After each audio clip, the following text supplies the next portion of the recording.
Usman had to say with respect to the city solicitor, and if this is in contravention of some act, I would really like to know that. The sooner the better. In fact, you know, within a few minutes after everybody's speaking. Do you have any input on that at all at this point, Madam Solicitor? Certainly, through the chair. If I'm not certain what the question is the question whether or not revising the policy to remove the flag-raising piece?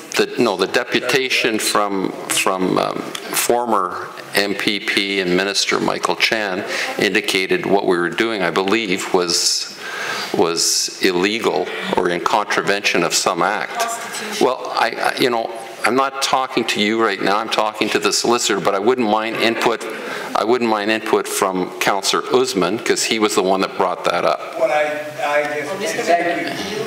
Well, let's just, Madam Solicitor, you want a clarification of what the question is? So, Councillor Usman, what was your point that you were making? Were you asking, is the proposed revision contrary to the Charter of Rights? Correct. Is that what you're asking? That is correct.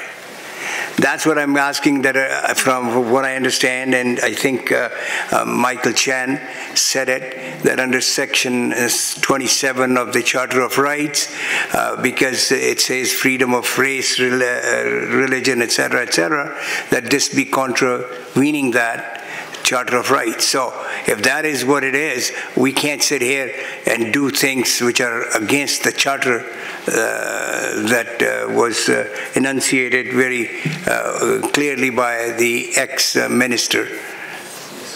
Through the chair, Section 27 of the Charter is a section that helps us in the interpretation of Section 2 of the Charter that speaks to freedom of expression. There is nothing in the Charter that limits the city from having a flagpole policy, nor is there a section that requires us to have a flagpole policy. In my view, the Charter is not applicable in this circumstance.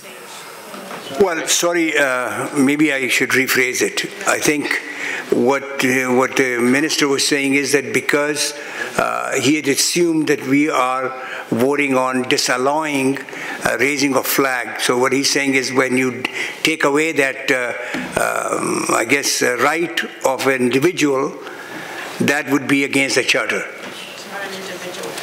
Not your policy itself, but once you do decide that you are not letting people raise their flags, then that would be against the Charter. Through the chair, if there is a general policy about not permitting flags to be